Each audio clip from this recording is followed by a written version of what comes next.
All right, so hello everyone again. Thank you again for joining us for this workshop. I'm going to start with a land acknowledgement because we are joining today virtually from all across Turtle Island, what is known today as Canada, on traditional, ancestral, and in some cases, unceded territories. We acknowledge that both the topic of research and immigration have complex histories which are entangled with settler colonialism, and we are both grateful for our presence on these lands and also complicit in the ongoing complexities related to the topics, and we encourage us as a group to keep this in mind during the session. This workshop is organized by the Pathways to Prosperity Standing Committee on Students and Junior Scholars. So P2P, to give you a brief introduction of the Alliance, it's a national alliance which is dedicated to providing an evidence base for newcomer settlement and integration and the promotion of welcoming communities in Canada. I'm a PhD candidate at Laval University in Quebec, and my colleague, Dr. Lisa Brunner, is a postdoctoral research fellow at the University of British Columbia. Together, we'll be moderating this session. And so today we are very happy to welcome Jill Tansley, Stephen Chase, and Brian Vatney. We are very happy to have them here with us and to learn from their expertise. And I will start by briefly introducing them before starting the session. So Jill Tansley is the Manager Strategic Programs and Partnerships in the City of London's Anti-Racism and Anti-Oppression Division. She's employed with the City of London since 2005, and her more recent work has focused on immigration as City Co-Chair of the London and Middlesex Local Immigration Partnership and as staff support to the London Newcomer Strategy. She also manages the city's Anti-Hate Pilot Project, and prior to her work with the City of London, Jill was engaged in Ottawa both as a researcher with the International Development Research Centre and a diplomat in Canada's role in the Middle East process. She also holds a BA in Political Science from McGill and a master's degree in Political Science from Carleton University. Then Stephen Chase brings over 10 years of experience working in immigration and on immigration and settlement matters, and has worked in both Canadian and international NGOs and in 2 provincial governments. Currently, for the government of New Brunswick, he is the Manager of Settlement and Multiculturalism, and his team administers more than 6 million of settlement fundings annually to 20+ organizations, delivering 35 to 40 projects. He also manages the Provincial Immigration International Student Retention Team, has managed the business stream of the New Brunswick Provincial Nominee Program, and serves as the Government of New Brunswick lead for the coordinated response for asylum claimants, along with a variety of other settlement-related initiatives. He is a visiting practitioner at the Toronto Metropolitan University Centre for Immigration and Settlement, and he is a peer reviewer on the UN's Migration Network Hub. And last but not least, our last panelist is Brian Vatney, who lives with his young family on the traditional land of the Algonquin peoples, sorry, I butchered it, in Victoria, British Columbia. He wears 2 hats in his professional life, with 20 years of experience as a public policy professional with the BC Public Service in the province's labour market and immigration portfolios, as well as 15 years of experience as an instructor at the University of Victoria, teaching courses in public administration, political science, and adult education.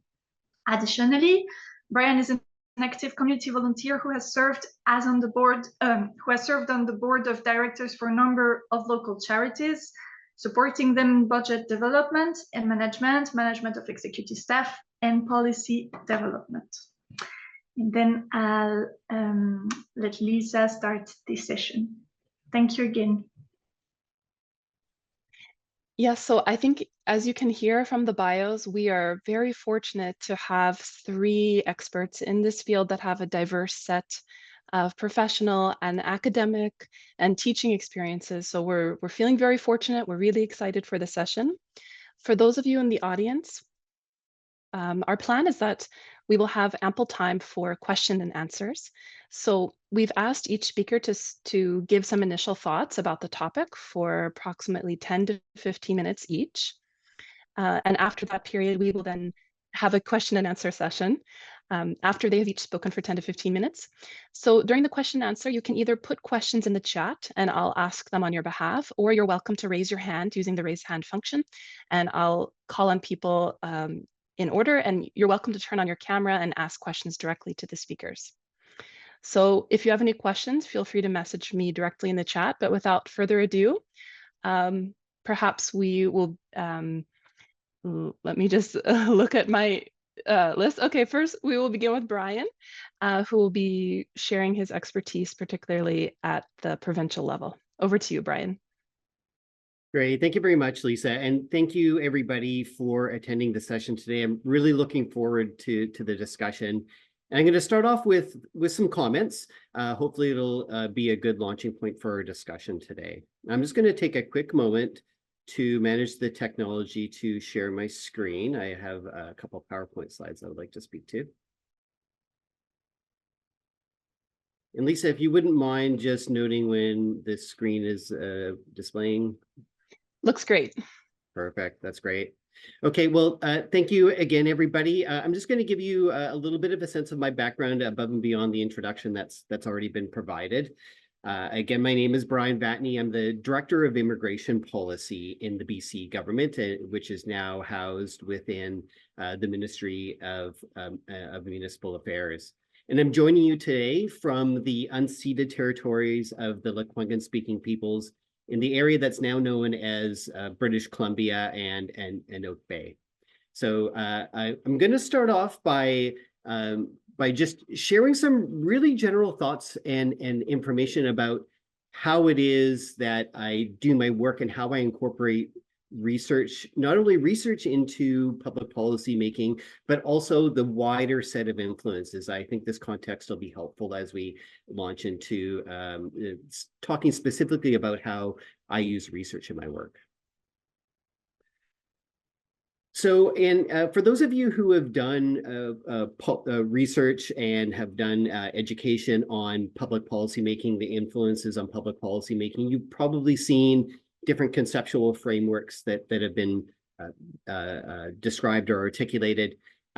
When reviewing them for the purposes of this chat, I actually didn't like any of them, so I incorporated a number of them into a conceptual framework that resonates a little bit more with me. And the reason why I wanted to show this is to show that in public policy making, there's really a wide variety of different types of input into public policy making. Some of them are internal to government, and we have a little bit more control within government. And then some of these influences are external to government. Sometimes they're larger societal forces that are at play.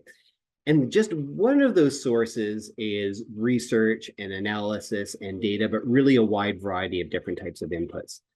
So you can see with those forces internal to government, there's a number of pieces, including one of the big challenges we have in public policy making is balancing trade-offs between different public policy objectives and possibilities.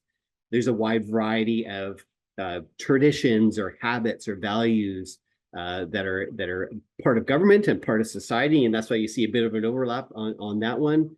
Then there's pragmatic considerations such as funding, legal responsibilities. In British Columbia right now, we have an election coming up. Sometimes that influences things as well.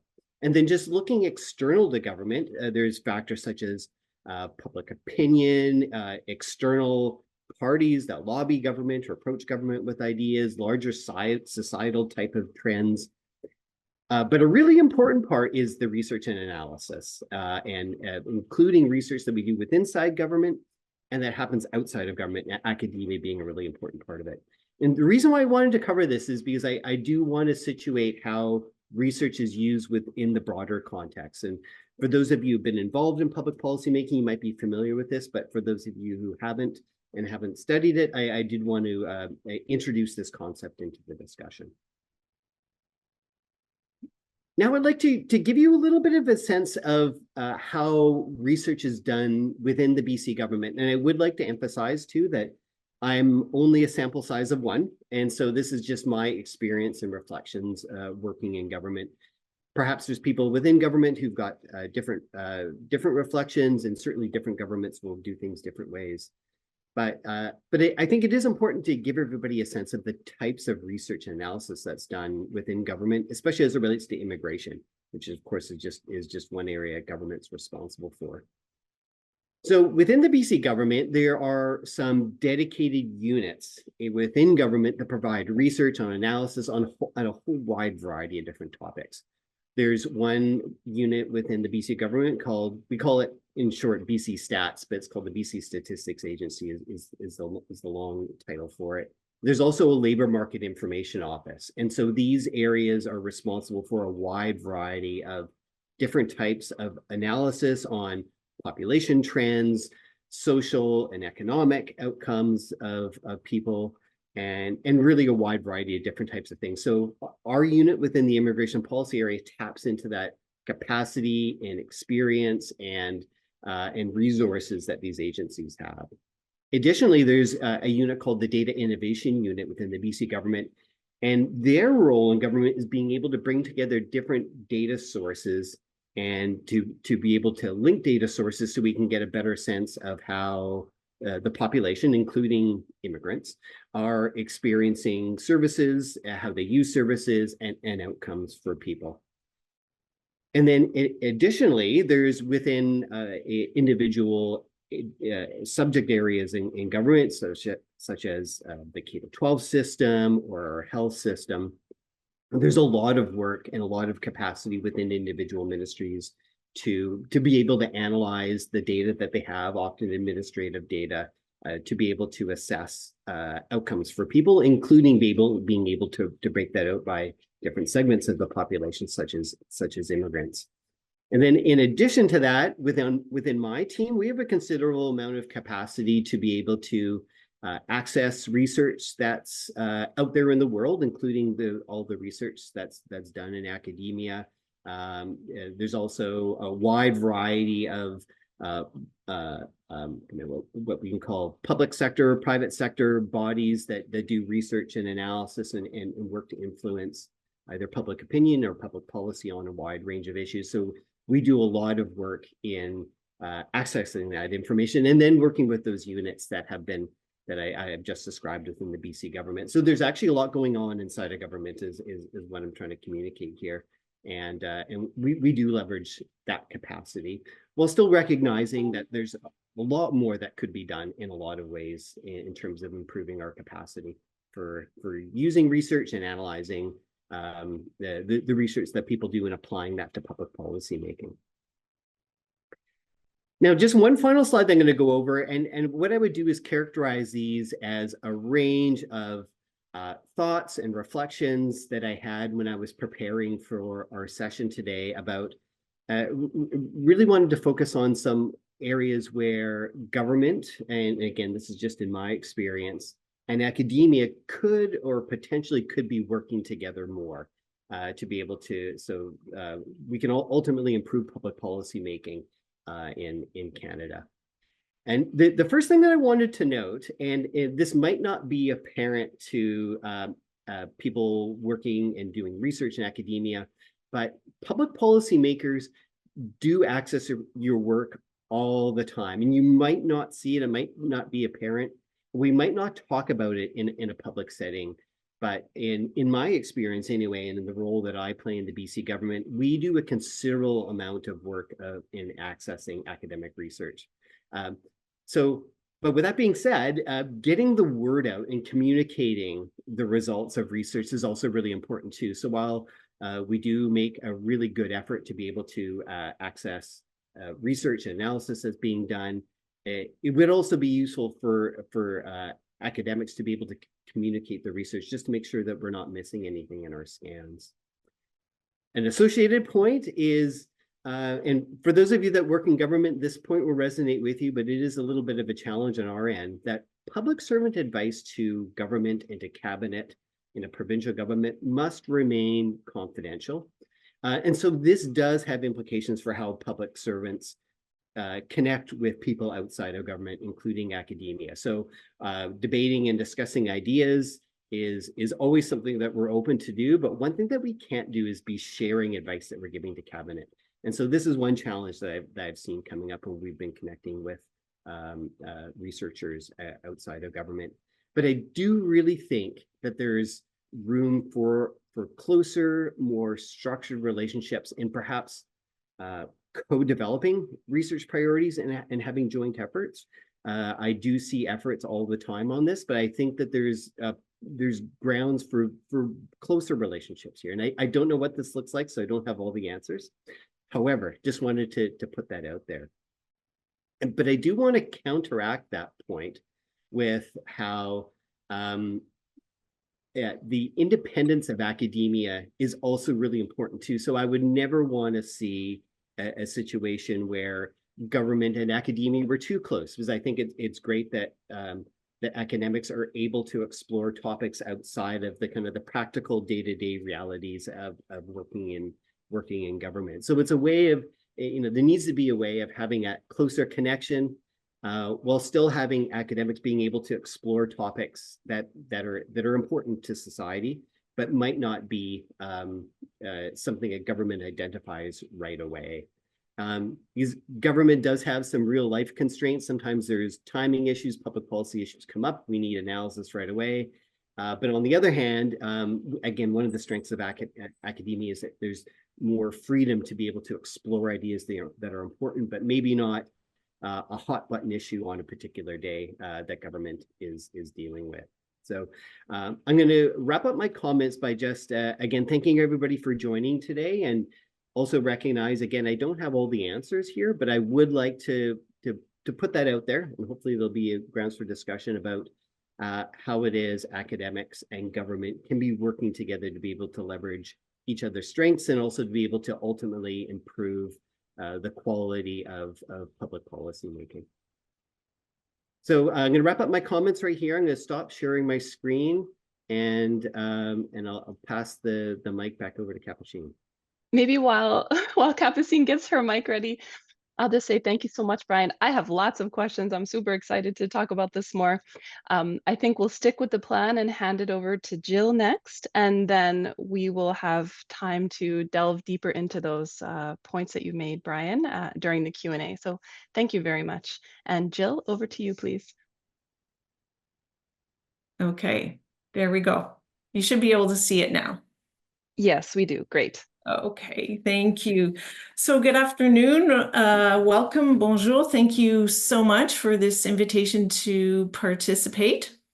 My name is Jill Tansley. I am with the Anti-Racism and Anti-Oppression Division of the City of London, and I'm also the city-appointed co-chair of the London and Middlesex Local Immigration Partnership, and I'm happy to share my experiences in working with external researchers and applying data to my work. And as Brian says, I am just one person. So speaking about my personal experiences, London is situated on the traditional lands of the Anishinaabe, Haudenosaunee, Lenape-Wauk, and Attawandaron peoples. And I would like to acknowledge the enduring presence and deep traditional knowledge and philosophies of the Indigenous people with whom I share this land today. So I'll be speaking about how the Anti-Racism, Anti-Oppression Division specifically engages external researchers and how it applies data to its work, and in particular, the work that I'm involved in, which includes immigration and anti-hate work. And because I will be quite specific in my examples, I wanted to situate my work and the work of my division a little bit.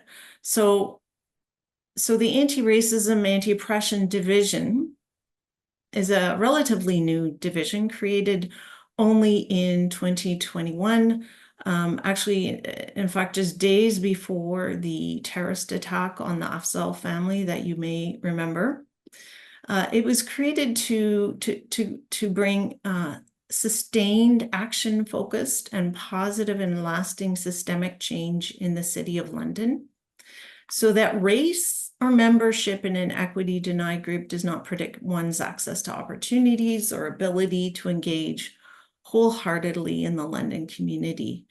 And the division does this through relationship building, research, community engagement, best practices, education, self-reflection, and shared leadership. There is a staff of 10 people, a director, community liaisons who have developed or are in the midst of developing and implementing their action plans to address racism in their communities. There's an Indigenous liaison advisor, a Black community liaison advisor, and a Muslim community liaison advisor. So we work to create a more equitable and inclusive workplace within the city, within City Hall, through an equity and inclusion action plan with measurable actions and commitments. There is anti-racism, anti-oppression training for all employees. We have an accessibility specialist, immigration staff of 2, which I am one, a community engagement coordinator, and most recently staff to work on a pilot project, an anti-hate pilot project with funding received from the province of Ontario. The work, of course, is directly connected and part of the city's strategic plan, and it ties primarily with the strategic priority of reconciliation, equity, accessibility, and inclusion. There is also an anti-racism, anti-oppression framework and equity tool. And the framework assists city employees to gain a better understanding about issues relating to racism, oppression, discrimination. And the tool is actually something that helps them ensure that their work, the policies that they develop, the programs, the projects, the meetings, everything are equitable and inclusive. And one of the first steps in the tool is to gather data and information that already exists. And this may include both internal and external data. So we work with researchers frequently. We're fortunate to have the University of Western Ontario in town, but also 2 affiliated colleges and a large community college, Fanshawe College. And we include, at least in my division, again, speaking specifically, we do include external researchers on almost all of our initiatives. And we also ensure that we make use of that research and data produced by external researchers. So I'm going to give you 3 examples. First of all, there's the London Newcomer Strategy. This is a community-based council-endorsed strategy to attract and retain and integrate newcomers into London. The advisory body has a position for a demographer, and this person has been very helpful in creating the outcome measures and evaluation plan for the strategy. I believe it's one of the few immigration strategies in the country that has a full evaluation plan. And he heads a data task force which chooses, identifies, chooses, locates, analyzes data trends. Because of his position within the university, his participation in our work also gives the municipality access to tap into the graduate students, very important. And he has helped to create a newcomer survey on the retention of newcomers and work with a survey company that the city hired to design this survey. This was a couple of years ago. So this survey in turn has been very helpful steering the direction of phase 2 of the newcomer strategy, by identifying the areas where London could improve its retention strategies. We have also applied external data to the London newcomer strategy. So, for example, an environmental scan was created last year for another project actually connected to the local immigration partnership. And this provided a vast amount of data on demographics and gave us an ability to understand trends and the immigration community. This in turn helps to create the priorities and the objectives for the newcomer strategy. And it assisted in small ways too. So we have an annual newcomer day at the city, and we needed to create a communications plan for this. Just knowing who was coming to the city and from where they were coming and what kind of status they had was very helpful in determining who would show up from the community at Newcomer Day, what needs they might have, what languages they speak, and so on. The London Middlesex Local Immigration Partnership is a community collaborative to support the successful integration of newcomers. And LMLIP, as we call it for short, has a research liaison position on the Central Council, which is the main governing group of the Local Immigration Partnership. This position is filled by Dr. Vicky Esses, who is the chair of Pathways to Prosperity, or co-chair, I think. And also she's executive director for the Network for Economic and Social Trends at Western University. And this has put our LIP in a very, very advantageous position. The Network for Economic and Social Trends at Western, which Dr. Esses leads, had 2 studies on discrimination and did these on behalf of the LIP. So worked with a group of volunteers, but also some of those volunteers are demographers and experts in their own right.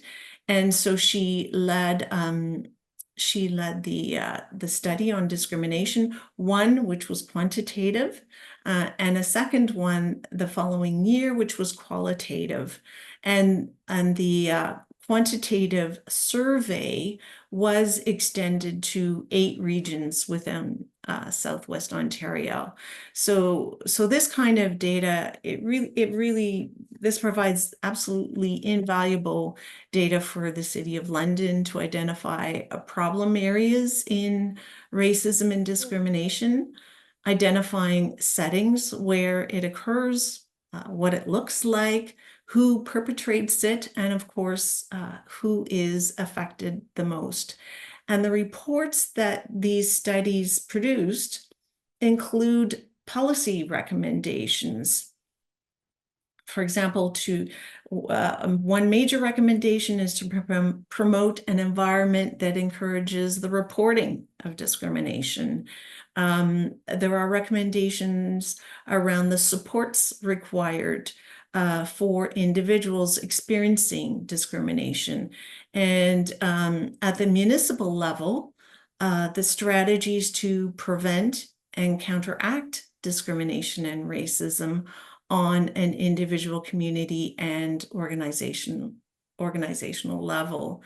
And then secondly, we're fortunate, I'm the city-appointed co-chair for the London Middlesex Local Immigration Partnership. We also have a community co-chair, and this person at the moment is also an evaluation expert, has her PhD, and is retired from Western University. Again, really helpful for measuring our work. We have used, there was recently a proposal to the Department of Immigration for funding, and we use the tools of the Welcoming Communities, the new measurement tools. If you haven't seen them, I urge you to have a look at them to help develop the proposal, and also it will be helpful in the future to evaluate and measure our work. I mentioned the anti-hate project. So this is provincially funded. It's a pilot project to create local capacity in combating hate. We've involved an external evaluator, and we're tapping into community organizations, especially those with research, good research qualifications, but also lived experience, of course, to create resources to combat hate. In developing the focus of the project, we've certainly used the data provided by the discrimination survey of Western that I just mentioned, as well as police reports on hate crimes and hate incidents to determine the focus of the project and the equity denied groups that should be addressed and supported. And in each case, it has been enormously helpful to work with academics, and I really feel it's led to more robust policy. So finally, in terms of how academics might improve the impact of their research, I have a few suggestions. One is very simple, and I think it probably goes both directions: to create stronger ties with municipalities, to learn their priorities and activities, and to ensure the relevance of the research to municipalities. Secondly, to have the implementation in mind and to frame the research findings in a way that provides actionable policy recommendations. So at the very practical local level, things that will capture that community perspective and need. And then finally, finding ways to evaluate the impact of research initiatives within the municipality to see if there are possible areas for improvement. Once the research has been completed, was it helpful? Is there anything that could be done better in the next phase of research, or indeed in the next research project? So thank you very much for your time. If you would like to learn more about the work I've mentioned, feel free to contact me at the coordinates above. Thank you so much, Jill. I really appreciate that you're able to speak specifically about the City of London, but also about the local immigration partnership and how different research collaborations have evolved in those two separate areas. Really great. And again, very excited to ask you some questions about this. We'll now go to our third and final speaker, who is Stephen. And Stephen, please take it away. Thank you. Yeah, Brian did a great job. It's good when I'm exposed to my peers, I feel like it's a common and lived experience. So all of what he said was, by my experience, very, very accurate. I guess what I can add is a bit of a different perspective from a different place. And I want to start by saying thank you to Pathways to Prosperity for including me and inviting me, because this has actually been an area that I've been trying to nudge for some time. It's part of the reason why I engaged with the Toronto Metropolitan University Centre. I wanted to share information about the provincial nominee program in New Brunswick, but programs in general, because there's been such growth in those programs from an economic immigration perspective. But I also wanted to encourage the students of Toronto Metropolitan University of their master's program to look outside of areas, say, of the larger urban centers, which perhaps draw a lot of attention from researchers. And it's because of the growth of the provincial nominee programs, which means there are more and more newcomers living outside of those centers, which I think is the reason why there's an opportunity there. The first half of my career was in, we'll say, arrivals of people coming through federal programs in those larger centers. And then, an unplanned, by chance, I guess, circumstance, I found myself in the past section of my career here in Eastern Canada, in the provincial nominee context, which is much different. It was unplanned, but it's given me such a better, more broader understanding of immigration across Canada. So I think that's also an opportunity or a reason to explore perhaps looking at partnerships with different provincial governments or different areas in the country. So I should start with a very brief lay of the land in New Brunswick, because I presume, and I'll test this in a minute, that most people may not be familiar. So provincial economic immigration is 95% through the provincial nominee/Atlantic immigration program. The provincial nominee program has been around for about 10 years here, so still fairly new. We, of course, have humanitarian arrivals as well, but the vast majority, there aren't many people arriving through federal streams, so it's all the provincial programs. So it has made they've grown from probably 600 nominations in the early beginning days to now 5,000. So generally we're nominating people with families, so multiplier of 2.5. So the record of permanent resident arrivals in New Brunswick, which would also include humanitarian, was a while ago in 2019, which was 6,000. Slipped down during the pandemic days, then spiked back up to 10,000, I think 2 years ago, 14,000 last year, probably will continue as our provincial nominee allocations have grown each year. And although those numbers may seem inconsequential in BC or, at least maybe in the lower mainland, but it has, this region, Atlantic Canada and generally, but in the province also, has experienced decades of out-migration and population decline.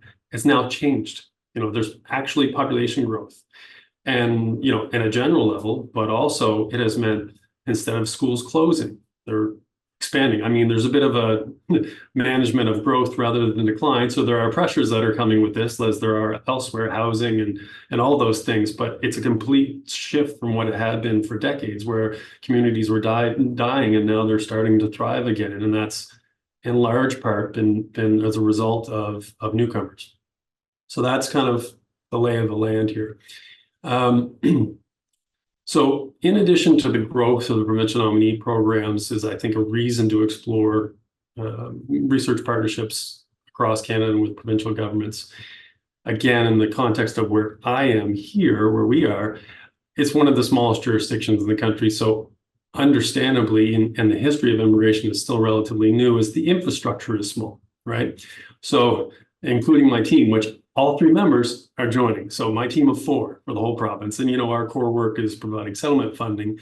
But IRCC has an immigration operations group. They have a settlement funding group. They have a refugee assistance program group, a marketing group, a policy group, and a research group. And that's all the 3 people that are joining us. We do all those things. So in the intro, when it says you do other things, it's that. And my team's busy doing the core work about settlement funding, but if it's a research project either that we come up with or that's put to us as a task, there's a lot to be done and not much time left at the end of the day. So if researchers can essentially come in and provide a business solution, solve a business problem of research for provinces or territories, I think that's a great way. And to Brian's point about some independence from provincial objectives or interests, most places are fixated on retention. I mean, Jill had mentioned as well, and retention is of course importance, but finding out people's settlement outcomes is, in my view, also very important. It's not just do they stay, are they thriving? And so I think an independent researcher may be able to look at some things that maybe a government isn't their top priority, but they could benefit from if they did have evidence and information to inform policy or decisions or programmatic pieces. And in fact, 2 points to that about our capacity and about different perspectives. Years ago, 2013, British Columbia Stats was procured to do there was a federal, provincial, territorial settlement working group, and they did a settlement outcomes survey BC Stats had to develop for them. So great indicators about, have you experienced racism? Can you get services in your community, in your language of choice, all those different things.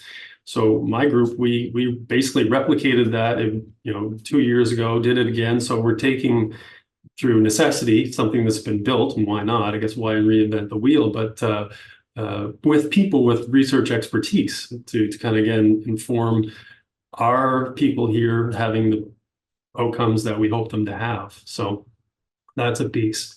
Some of the questions that were provided sort of to prime some thoughts, I'll go through those. Where's research sourced now? So through entities like Pathways to Prosperity, Statistics Canada, even Pathways to Prosperity, they shared a mapping tool through census data. I shared that with the municipality, the city of Moncton, like, and other partners in government, like, oh, that's very, very useful. The Metropolis group, conferences, presenters, the Toronto Metropolitan University's work around research. Those are all places that we can source, that we do source information to help inform some of the decisions that we make. A piece too, and it was on Brian's first slide about the external influences. I guess unlike, say, IRCC's research group, which to my experience is at a provincial level, you're closer to those external influences, be it public opinion or, you know, elected interest or different things. So an external researcher can be a bit of a buffer between some of those interests that, you know, sometimes the loudest voices aren't always the most important. And sometimes it's the loudness of the voice that gets the interest rather than what does the data say. So that's where I think researchers can contribute as well. And then, I mean, lastly, how do we kind of work with researchers, private firms? We've done a number of research projects this year looking at settlement service satisfaction, which we were fascinated to find out, you know, 7 out of 10 people access permanent resident or non-permanent resident access settlement services in the province, and 84% are basically thoroughly satisfied. So that's, you know, we were pleased to see that, but that was done through a private firm. They do great work. Jill, to your point about retention and my earlier point about retention, there's a funding agreement other than passing data back and forth. There's a collaboration between the University of New Brunswick and our department, post-secondary education, training and labor, where they take our immigration or provincial immigration information, they cross-reference it with IRCC's landing data, and then Medicare cards. Medicare cards being a proxy for if you're in the province, you most likely have a healthcare card. So we've been doing that for a couple of years now, and that's really been useful, really robust, reliable, much quicker than, you know, census or tax filer data to find out are people still in the province, and they break it down by the different streams of the provincial nominee or federal programs. It's been tremendous. So that's been a very useful way that we've been partnering with academic researchers. Credit to, you know, the Pathways to Prosperity for the work that they do, the smaller centers, which Jill mentioned, and to, I think, both Brian and Jill's point, you know, more like those tools are used and have value. Like Brian said, you may not know it, but they absolutely do. I see them used by communities, and they do have an impact and help to inform some of the recommendations and the directions that I think the provincial government takes as well. So, you know, other than that, in my 7 years in the job, there's been no kind of major collaboration with sort of direct with my group, with researchers in an academic perspective. I know the University of Dalhousie has done some work around academic research around newcomers and settlement, but I would just say more and offer a business solution to help, you know, inform public policy and programs would be, I would implore people to kind of reach out and like the others have said, try and be proactive and create relationships and find out what their needs are, what needs of the potential research work that could be done. And I think that would be, and to look in other places, other provinces, smaller places, that would be my encouragement.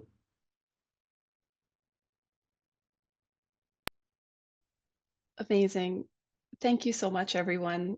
I just want to, you know, share a virtual clapping for you and thank you for these insightful thoughts. Really appreciate it. And I find it very interesting to be comparing the different perspectives from different sizes and levels of government. So this is a really interesting conversation. We are now moving into the question and answer session. So as I mentioned, people can type in questions in the chat and I'll ask on their behalf, or you're more than welcome to raise your hand and I will call on you. I can start with a question. Okay, and then maybe I'll ask one quick question selfishly, and then I'll come to Crystal, you're next. Brian, I really appreciated you sharing the framework in the beginning. I think, some academics study policymaking, but many of us do not. And I think just seeing that diagram is something all academics should see. I'm wondering if you can talk a little bit more about, for those academics that are not super familiar with the policymaking process, which of those sources of influence do you think are the most overlooked or the least well understood by the typical academic? Yeah, that's a really good question, and I think that it depends on the time and place. So it really depends maybe on the subject matter, on the urgency or perceived urgency of the issue, perhaps also depending on the government of the day. Different governments have different perspectives on things. I would say though, the one bubble, I guess you can say, that I included in the framework is the challenges that we have as public servants in weighing trade-offs between public policy objectives. As you might all guess, as an individual, as a person, sometimes I'm looking at a challenge that comes up, trying to advise government on different potential approaches, and it's rare that there's a slam dunk in terms of a way forward that doesn't have downsides, only has upsides, and the other options are clearly inferior.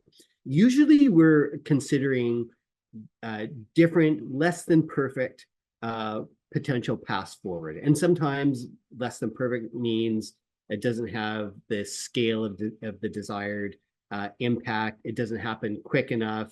It's either really expensive or a combination of things. Usually we're looking at different imperfect paths forward and weighing the pros and cons from different perspectives, and then recommending a path forward.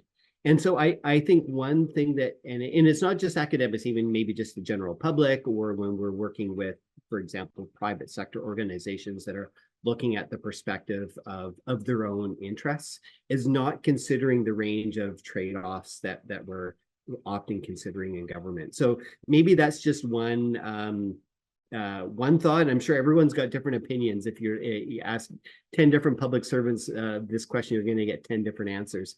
But at any rate, for me, I think that's one thing I wrestle with, is not just as a professional, but as a person, being able to weigh those trade-offs. And I think as it relates to doing research and having researchers propose public policy options that they then recommend to government, is having a sense of the trade-offs that someone in my shoes has to make. So again, different public servants are going to answer that question different ways, but I think it is something I wrestle with as a professional, as a person, is making those trade-offs. And I think for people doing research and trying to influence government, keeping that in mind, that there's often no perfect way forward. And maybe even providing, when academics are providing recommendations, even doing some of that pros and cons and weighing of different options is something that maybe would help our work as policy professionals. Thank you, Brian. Stephen or Jill, did you want to add anything to that discussion? Yeah, and Brian hit the nail on the head with that. You may work hard on a research project and the evidence is clear, and you put it forward and maybe another decision is made, but to Brian's point, there are lots of pieces that are happening either behind the scenes or the balance of the trade-off. Just there are sometimes reasons, even despite it being clear, why people take different directions. So yeah. Yeah, so the exact same thing happens at a municipal level. And I think that that's one thing that academics are not fully aware of, is the relationship between staff and council. We as staff really are not decision makers. right? We take our direction from council. And so we can't speak for them. We can't make decisions for them. We are the civil servants, and we're supposed to be objective in our work. So yeah, Brian, I would say it's exactly the same thing at the municipal level. Yes, go ahead, Brian, please.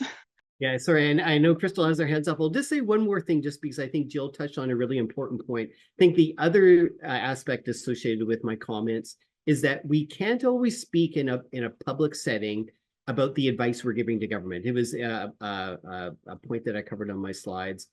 The advice that we give is confidential. The weighing of pros and cons can be confidential. We can't always share that. We do always do it. We can't always share it. So that then does color how we engage with people. And just as a really specific example right now, there's a provincial election in BC in October. And then that just means public servants in BC right now get more and more conservative when it comes to talking about different ideas, approaches, pros and cons, why is this path forward and not the other one? So there are these contextual factors that affect how we work. So sorry, Crystal, I just wanted to add that one last little bit because Jill touched on the important part. Yeah, thank you so much, Brian. I really appreciate that point. Crystal, thank you for being patient. Please go ahead. That's okay, thank you. And thank you to the presenters. This was really informative for me. I work in research and engagement, but I really love policy and want to get into policy a little bit more. My question is for Jill. You spoke about there was a newcomer survey on retention of newcomers. I believe it was with LIP or with the London Newcomer Strategy. I don't know who was kind of overseeing that, but I was wondering if you could speak to on some of the strategies that came out of that survey, like the results of that, and if there was, pushback from government, or if there was, what the funds looked like to create these strategies. Is it provincial? Is it municipal? Just a little bit more insight on that would be lovely. Thank you. Sure. So the survey was done for the London Newcomer Strategy. I should mention, however, a second survey will be coming out, which will be joint between the London Middlesex Local Immigration Partnership and the Newcomer Strategy, because there are obviously, joint objectives here. The first survey, which came out in 2023, was around retention, and the funding for this is provided locally. So the survey and the Newcomer Strategy are funded by council, funded by the taxpayer base, as our staff actually as well. So the idea was really to understand, for people who are living already in London, what are the things that attracted them to London in the first place? What things did they find welcoming? What things worked? What services worked? What didn't work? And what might keep them in London? And then we also looked at other areas within the province. So we looked at the Greater Toronto area, and we also looked at other regions within Southwest Ontario. And we were able to establish that a certain number of those people had lived in London at one time and had left for those areas. Why had they left? What was it that drew them to the GTA or another location in Southwest Ontario? But we're also able to determine what factors they found attractive in a municipality, and whether in fact they were considering moving. And were they considering moving to London? And we found that a fair number were. And so this is really valuable information, because we plan to do kind of a promotional campaign in the near future, for the website and for attraction and retention in general. And it helps us target, you know, who are we addressing? What aspects of the community do they find particularly attractive and would keep them here or would get them to move here? And what areas do we need to work on? And with those areas that we need to work on, well, then we have an opportunity, especially if they're within the purview of the municipal government, we're able to go back to those areas, to transportation, to housing, etc., to say, hey, here are the results, and these are things that you may want to look at. Thank you so much. So thank you, Jill. I think next we have a question from Karen, who has recently started leading a research network on sustainable food systems and is wondering if anyone has advice about what a network could do for policymakers as opposed to individual researchers. So do any of you have experience working with a network of researchers?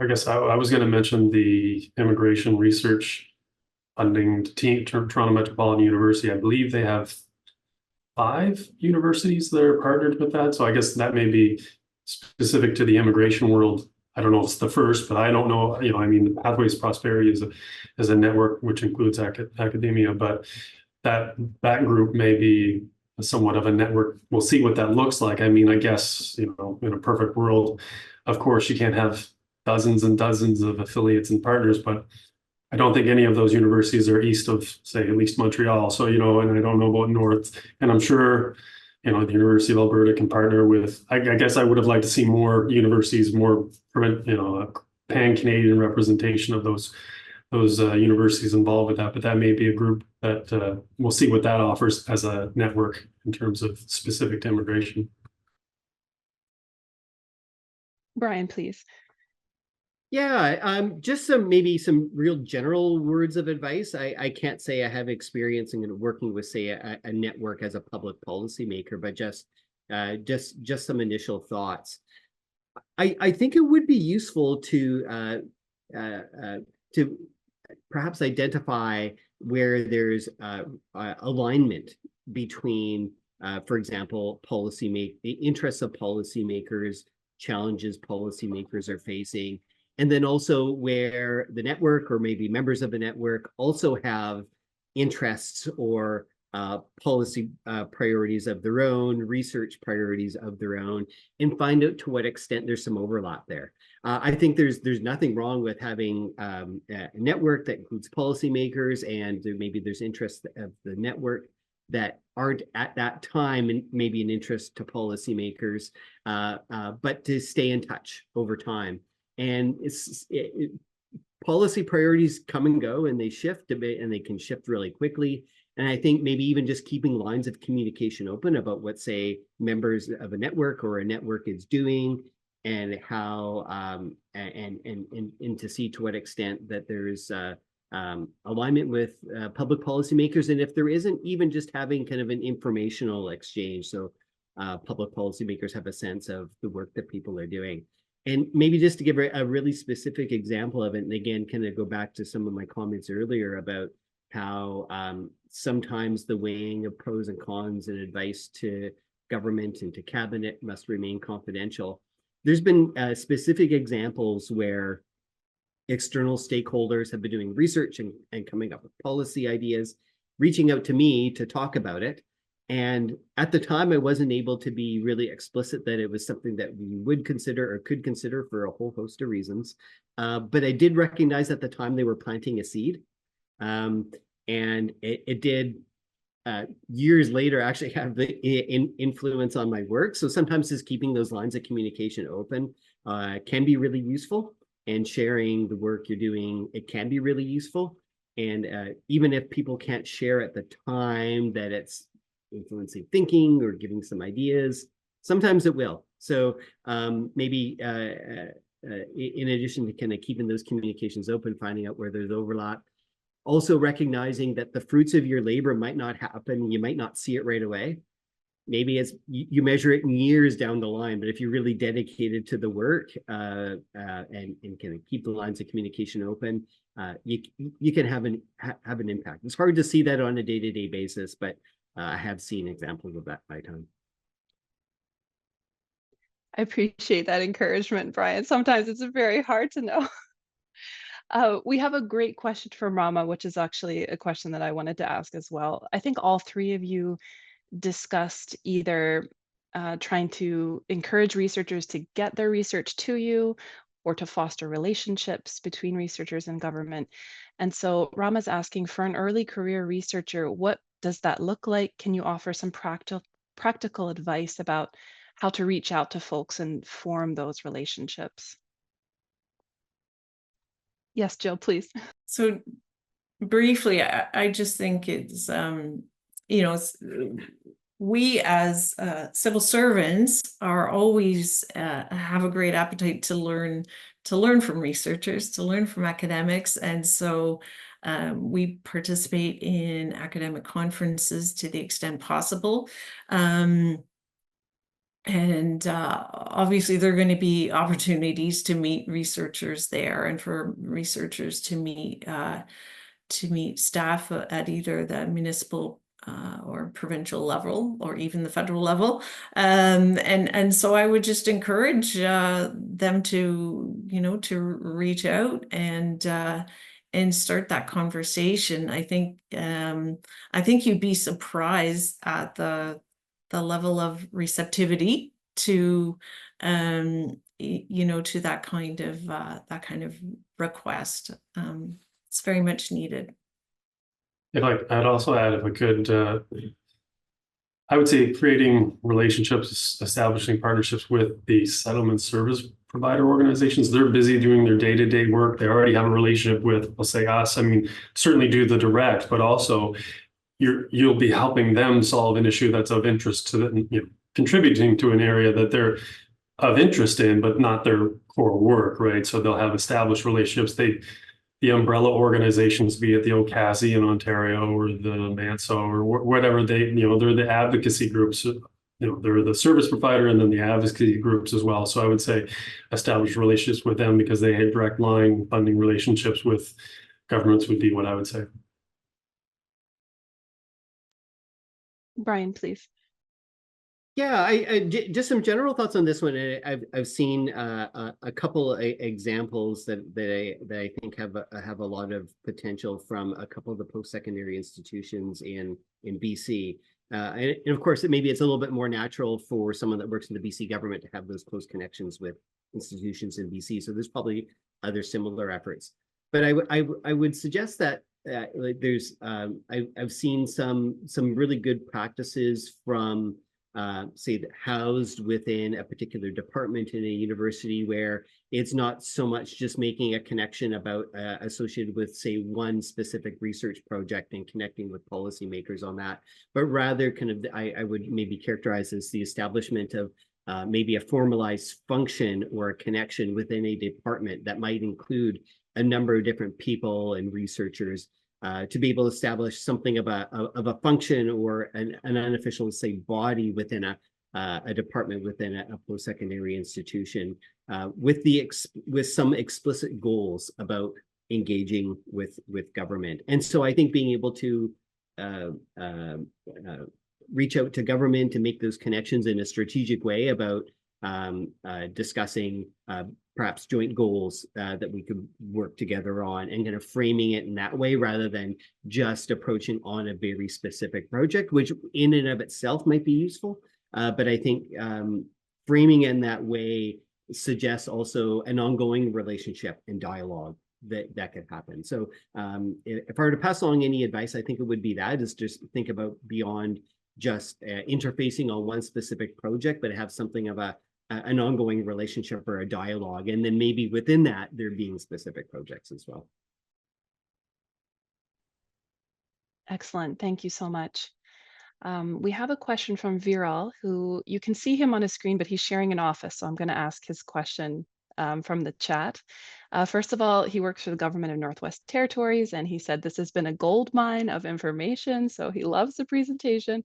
Okay, so He's saying, given the observation Brian outlined regarding some challenges integrating academic research into public sector work, what are some examples of successful collaborations between researchers and practitioners to overcome those obstacles? I think, Jill, you mentioned a little bit about an example of a successful partnership. Yeah, how do we overcome some of those challenges and create those positive collaborations?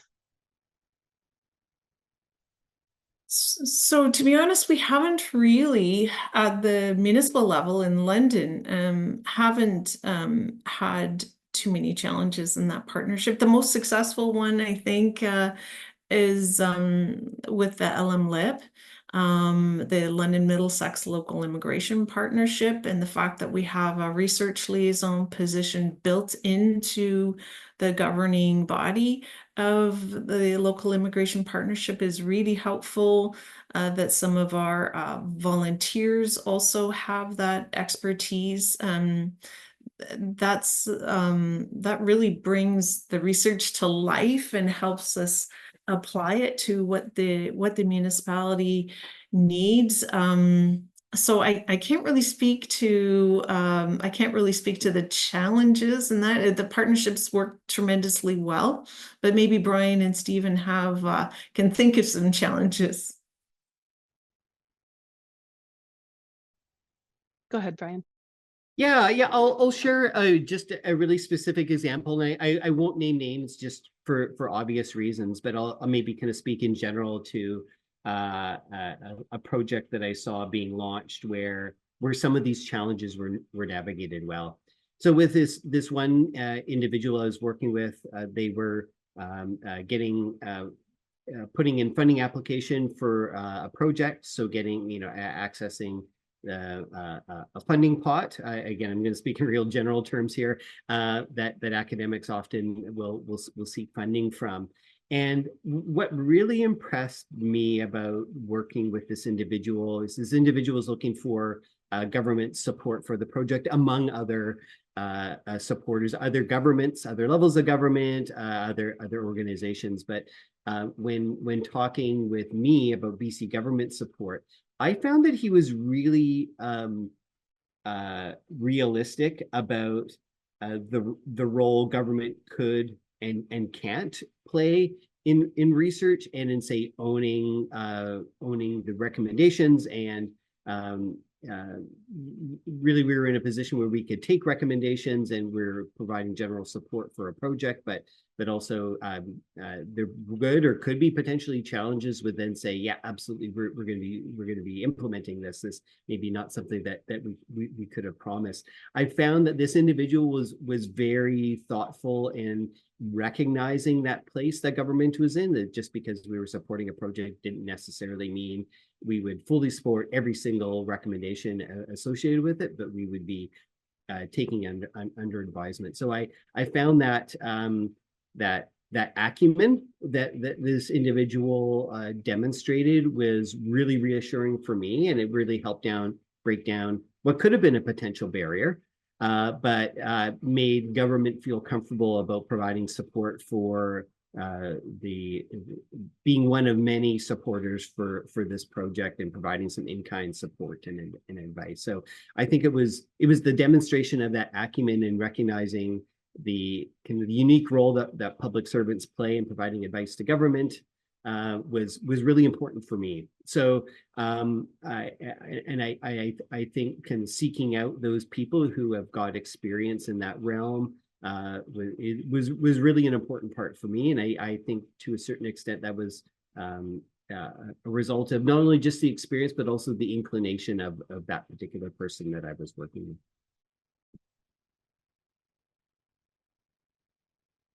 Thank you very much. I don't know, Stephen, do you have any thoughts on this? I can think of a similar example to Brian where, the work's actually still ongoing, and, feel assured that we're supportive of the research, but knowing the limitations that Brian talks about, that us as civil servants, that we we can only take it so far, regardless of how great or robust the research is. But was the question more about? I guess let's circle back to what the question was. I think a little bit. What was it that he was looking at? I think it's I think it's really trying to understand how to create those partnerships between government and researchers to be successful, given that, I mean, I myself have seen some challenges when people want to make those partnerships. Yeah, and if you have any maybe advice about how to start things off on a right foot. Yeah, well, to me, it would be the same as any sort of business relationship is, try to demonstrate how you can solve a problem for them, whatever it is, I mean, and try and find that middle ground of what you're hoping to achieve as a researcher, which you have an interest, but also how you can, solve a problem for a specific department or initiative. Yes, thank you. Go ahead, Brian, please. Yes, as Stephen touched on, just a really important practical element of really, we're just talking about relationships here. And in a real practical sense, I think when it comes to people working in public policy development and those working in academia, sometimes there's very practical considerations on both sides as it relates to two practical issues. Where does the money come from? And how does the timing align between interests of two parties? So maybe having explicit discussions about those and then maybe other practical considerations about timing of work, roles and responsibilities, like how does this work out, or how does it align or not align? I can speak just again from my area and in government. Sometimes funding's an issue. We'd love to do more, but money is tight in our area. So having an understanding of how that plays out. Then also again the timing. Sometimes there's going to be challenges with kind of the pace of work that's needed or wanted in government, and also needed and wanted in academia. So being able just to work that out from a real practical perspective. So maybe some of these things just really need to get down to the nitty gritty of like, if there can be a working relationship here, what are the barriers, and let's maybe work through them and talk them through, just so there's a common expectation of what the interests are on either side, and where these interests overlap, and where the challenges can be kind of worked through. Yeah, I go a little bit further, Brian. Like everything, well, in my world is fairly planned. So a budgetary process, and I believe also the municipal, it is at the municipal level as well. So you prepare budgets, you ask council, or you ask government for money. So the funding issue is try to plan it out, know when the funding, the request to central government is, and to, have your ask in long before that, or at least begin the conversation so that it can possibly be included in the ask, not that it would be a whole standalone request, but within a budgetary envelope. I'm mindful of the time. I don't know, Jill, did you want to make any final last word or last comment to this? Okay, not to put you on the spot. Thank you so much, everyone, for your questions, for your attention. Thank you in particular to the speakers. Thanks to Sonali for facilitating this meeting, and to Capucine for co-moderating it with me. I just want to say, as a graduate student who has become a postdoc, my academic maturity has really been one of understanding the luxury of the freedom of critique as an academic, and the complexity of actually implementing research into policy that public servants do. So I'm really in awe and appreciative of the work that you and your colleagues are doing. So thank you so much for that. Really proud of the work that our provinces, territories, and municipalities are doing to try to do the best that we can in Canada. So thank you very much, everyone. That will end our session, and I hope you have a wonderful rest of your day. Thank you.